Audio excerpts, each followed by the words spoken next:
Bismillahirrahmanirrahim. Assalamualaikum warahmatullahi wabarakatuh. Perkenalkan, saya Karisma Mega Pasha, mahasiswa ilmu hukum di UIN Syarif Hidayatullah Jakarta, Fakultas Syariah dan Hukum.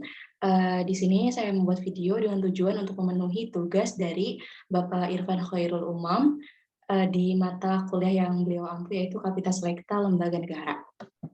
Nah, kebetulan di sini saya akan membahas dua lembaga negara. Yang pertama adalah Mahkamah Konstitusi dan yang kedua nanti adalah Mahkamah Agung. Nah, untuk Mahkamah Konstitusi sendiri ya, di sini kita tahu kan ya, kalau misalnya Mahkamah Konstitusi itu istilah yang nggak asing kita dengar. Entah kita itu mendengar dari berita, atau misalnya dari buku yang kita baca, atau kita mungkin lebih jauh lagi mendengar isu atau perkara yang berkaitan dengan Mahkamah Konstitusi. Nah, tapi mostly dari kita itu ketika mendengar kata MK atau Mahkamah Konstitusi, itu hanya mengenal luarnya saja gitu. Ya, mungkin kita relate-nya ke judicial review atau misalnya Guardian of Constitution. Nah, tujuan saya membuat video di sini adalah untuk mengajak kita, termasuk saya sendiri, untuk mengenal MK sedikit lebih dalam lagi. Dan next, dari slide kedua, kita akan membahas mengenai sejarah MK.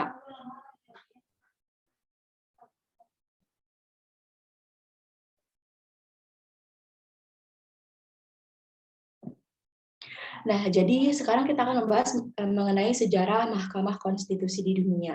Sebenarnya Mahkamah Konstitusi ini kan pertama kali itu adanya di Austria, tapi untuk perkara atau hal-hal yang men-trigger adanya Mahkamah Konstitusi itu enggak dari Austria sendiri, karena sebelumnya seperti kasus Madison versus Marbury di Amerika itu memicu urgensi mengenai perlu dibentuknya suatu lembaga khusus yang memiliki tugas atau fungsinya itu sebagai judicial review.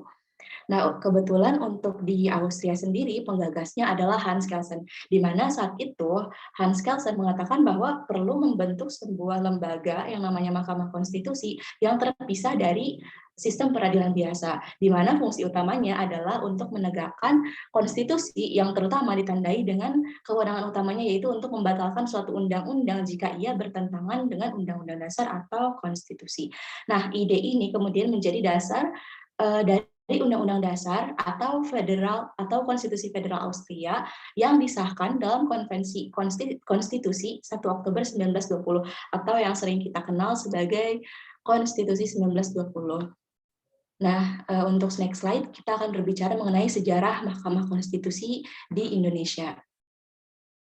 Nah, untuk sejarah Mahkamah Konstitusi di Indonesia sendiri, pembahasannya ini udah sering banget di dalam sidang-sidang PAH 1 BP MPR. Nah, jadi terjadi perdebatan dalam sidang panitia ad hoc 1 Badan Pekerja MPR atau PAH 1 BP MPR, sehingga ide MK ini mencapai kesepakatan untuk dibentuk selambat-lambatnya pada tanggal 17 Agustus tahun 2003. Nah, hal ini sebagaimana rumusannya dituangkan dalam pasal 3 Aturan Peralihan UUD 1945 yang berbunyi, Mahkamah Konstitusi dibentuk selambat-lambatnya pada tanggal 17 Agustus tahun 2003 dan sebelum dibentuk segala kewenangannya dilakukan oleh Mahkamah Agung. Nah, karena Mahkamah Konstitusi ini sebuah lembaga negara ya, jadi pastinya dia memiliki dasar hukum itu. Nah, apa sih dasar hukumnya? Kita akan lihat dari slide selanjutnya. Nah, jadi untuk dasar hukum Mahkamah Konstitusi ini, kelebihan slide-nya. Jadi untuk dasar Mahkamah Konstitusi ini kan ada di Undang-Undang Nomor 24 Tahun 2003 tentang Mahkamah Konstitusi, di mana pasal 1 angka 1-nya mengatakan bahwa definisi Mahkamah Konstitusi adalah salah satu pelaku kekuasaan kehakiman sebagaimana dimaksud dalam Undang-Undang Dasar Negara Republik Indonesia tahun 1945. Nah, kita akan lihat lagi next slide.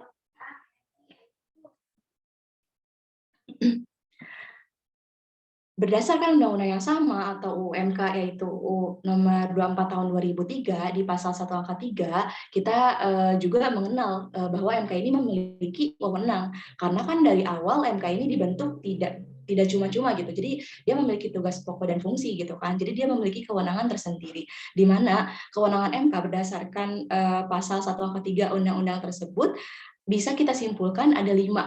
Yang pertama adalah pengujian undang-undang terhadap Undang-Undang Dasar Negara Republik Indonesia. Ini yang paling krusial. Selanjutnya, MK juga mengadili mengenai sengketa kewenangan lembaga negara yang kewenangannya diberikan oleh Undang-Undang Dasar Negara Republik Indonesia tahun 1945. MK juga mengadili mengenai pembubaran partai politik, selanjutnya mengadili mengenai perselisihan tentang hasil pemilihan umum, dan yang terakhir, MK juga menangani mengenai impeachment terhadap presiden dan wakil presiden. Kita akan lihat next slide.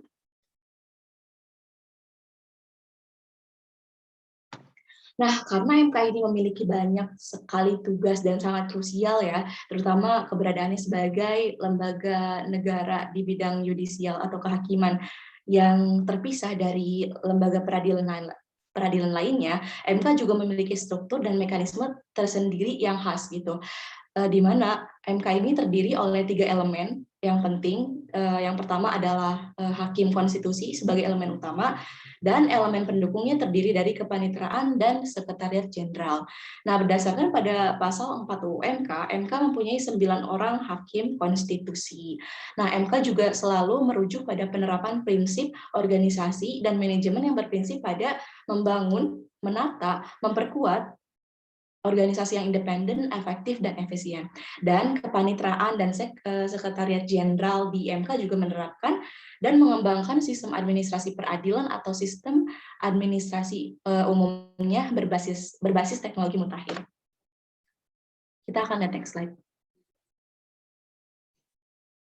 Nah, karena MK ini kita sudah bahas ya tadi bahwa dia memiliki banyak sekali kewenangan, selain kewenangan yang sangat krusial terutama dalam hal menguji undang-undang terhadap undang-undang dasar, sengketa antar lembaga negara, pembubaran partai politik dan sebagainya.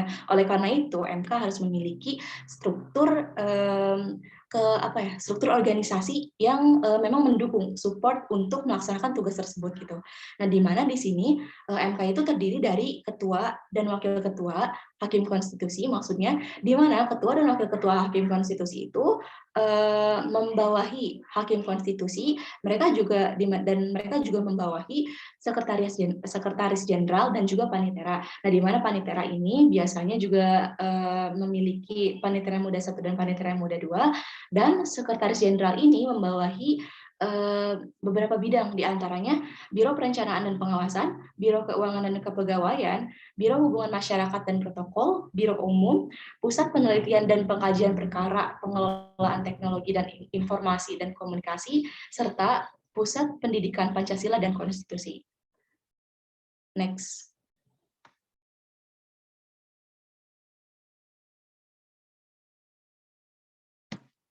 Nah, jadi MK sebagai lembaga peradilan tentu salah satu dari outputnya adalah memiliki atau mengeluarkan putusan gitu ya.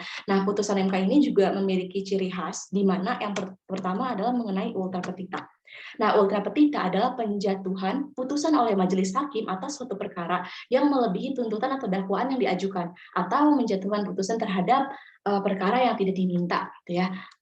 Nah, di mana hal ini, kenapa sih hal ini bisa terjadi? Karena hal ini juga sesuai dengan objek pengujiannya, yaitu ketentuan undang-undang sebagai norma yang bersifat abstrak dan mengikat secara umum. Maka dalam pengujian UU misalnya, jelas bahwa perkara ini menyangkut kepentingan umum yang akibat hukumnya mengikat semua orang atau erga omnes.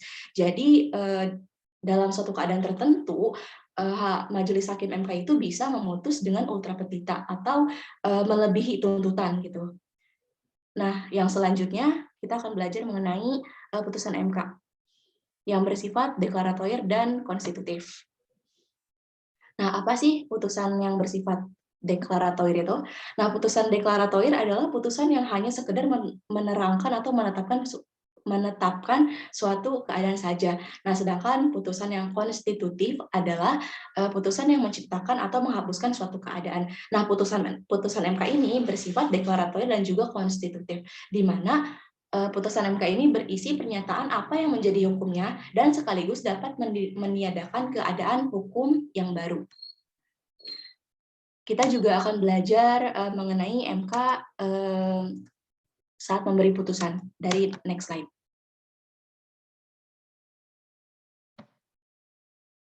Nah, jadi MK itu ketika memberi putusan demi keadilan berdasarkan ketuhanan yang Maha Esa, maka setiap putusannya itu harus memuat beberapa syarat di bawah gitu. Nah, yang pertama adalah keputusannya harus berbunyi demi keadilan berdasarkan ketuhanan yang Maha Esa. Selanjutnya ada identitas pihak. Dalam hal ini terutama identitas pemohon dan termohon bila ada termohonnya.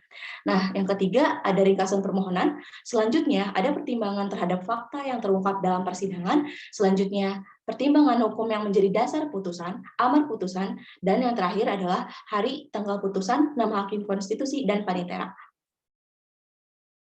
Dan selanjutnya,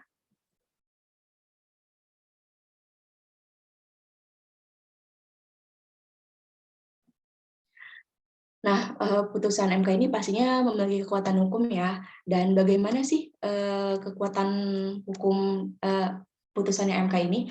Nah, putusan MK ini memperoleh kekuatan hukum tetap sejak selesai diucapkan dalam sidang pleno terbuka untuk umum. Hal ini juga merupakan konsekuensi dari sifat putusan MK yang ditentukan dalam Undang-Undang Dasar 1945 sebagai final. Dengan demikian, MK merupakan peradilan pertama dan terakhir yang terhadap putusannya tidak dapat dilakukan upaya hukum lagi. Nah, setelah putusan dibacakan, MK wajib mengirimkan salinan putusan kepada para pihak dalam jangka waktu paling lambat 7 hari kerja sejak putusan diucapkan. Dan kita akan sampai ke slide terakhir, di mana ini soal pendapat berbeda. Yang namanya majelis hakim itu tentu kan tidak terdiri dari satu hakim aja atau tidak hakim tunggal. Jadi majelis hakim itu kan pasti kompleks. Nah, jadi karena kompleksitas tersebut pasti memungkinkan adanya pendapat berbeda. Nah, pendapat berbeda di MK ini sendiri ada dua jenis. Yang pertama adalah dissenting opinion, yaitu pendapat berbeda dari sisi substansi yang mempengaruhi perbedaan amar putusan. Nah, yang kedua adalah concurrent opinion, di mana pendapat berbeda ini tidak mempengaruhi amar putusan karena perbedaan dalam concurrent opinion ini adalah perbedaan pertimbangan hukum yang dasarnya adalah mendasari amar putusan yang sama. Oke, mungkin sekian yang dapat saya sampaikan mengenai Mahkamah Konstitusi. Nanti kita akan lanjut ke video selanjutnya, di mana saya akan menjelaskan mengenai Mahkamah Agung. Terima kasih. Assalamualaikum warahmatullahi wabarakatuh.